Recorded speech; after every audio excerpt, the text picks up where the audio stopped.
I'm Karina. I'm Emma. I'm Poppy. And we're Girl Scout Troop 43623. And we're at Priest Point Park working on our Silver Award project. We're going to show you 5 invasive species today and how to remove them. Invasive species are bad to the native species around them because it chokes them out, shields them from sunlight, which helps them grow. Come on, let's go.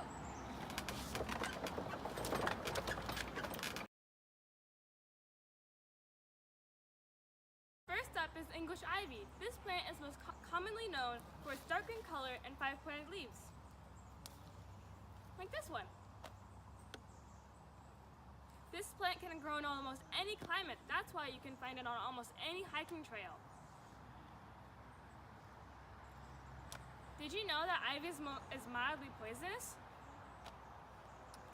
So the best way to stop ivy from invading on all of these different native plants and choking them out from sunlight is by taking them and killing them.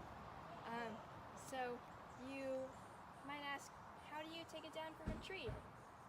So you cut it down from the bottom, and then the ivy will slowly start to die and become brown and dry, like this one. And behind us is also an ivy desert, which is formed by ivy blanketing the forest ground and basically covering all of the native plants, choking them out.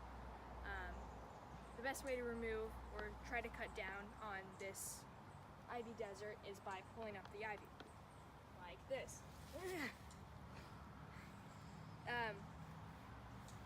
Yes, so you want to take it out, but making sure not to leave any of the roots or leaves behind, just so that it does not start new ivy and replant, because it can replant from the leaves or roots. So the best way to dispose of this is in a trash bag that has no holes or isn't open for the ivy to have contact with the ground to replant. So the best way to dispose of it is in a trash bag. So let's go kill some ivy. Next plant is Himalayan blackberry. Himalayan blackberry has large curved thorns as opposed to the native blackberry, which has small straight thorns. And Himalayan blackberry has a larger tartar berry, which is the berry that you most commonly find. Himalayan blackberry can grow almost anywhere with sun. Himalayan blackberry cannot grow in the shade. But Karina, why do we need to remove the blackberry? I love blackberry. Blackberry needs to be removed because it grows so densely it will choke out native species, and if there's too much of it, it can make it hard for native animals to move. Oh, okay. But Karina, how do we do that?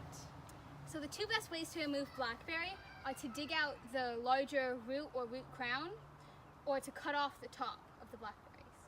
Oh, that sounds easy. But you have to do it repeatedly, over and over again. I'm on it. And don't forget, when you're getting rid of your blackberry, you have to dispose of it properly. To dispose of blackberry properly, you need to take the root crowns and put them in a bag and take them to the trash. The stems can be composted if they are dried out or chipped. If they are not dried out or chipped and you try to compost them, they will just grow more blackberries.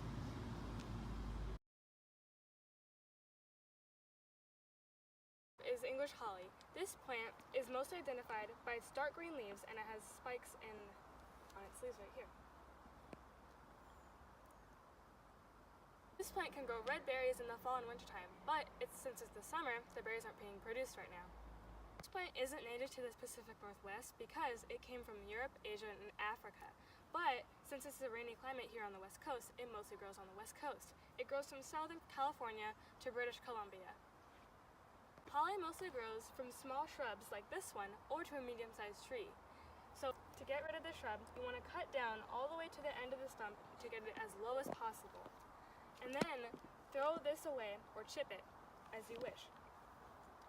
You want to loosen the soil with water around 2 feet in diameter of the stump to loosen up the soil, and then just throw the stump away. The next plant.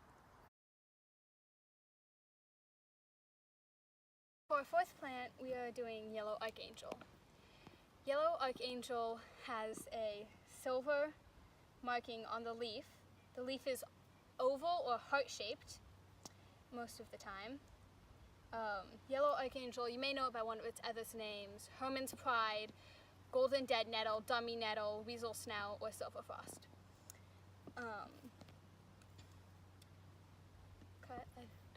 In mid-spring, has a small yellow flower with 2 lips, and on the bottom lip red markings on the inside of the petal.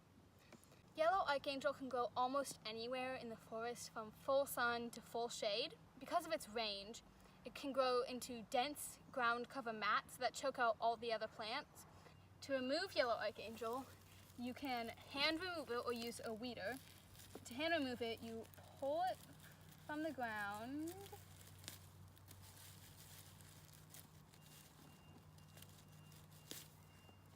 and then you have to dig through the dirt to get as many of the root pieces as you can, if possible all of them.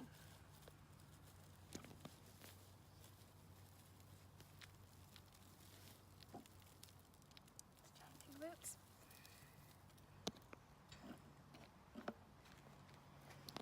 To dispose of yellow archangel, you need to place all the pieces in a plastic bag so that it cannot make contact with the ground. Yellow archangel can sprout from almost any piece of the plant, so it cannot be composted and it must be taken to the landfill or trash. On to our last plant. Morning Glory is a vine invasive species that originated in China.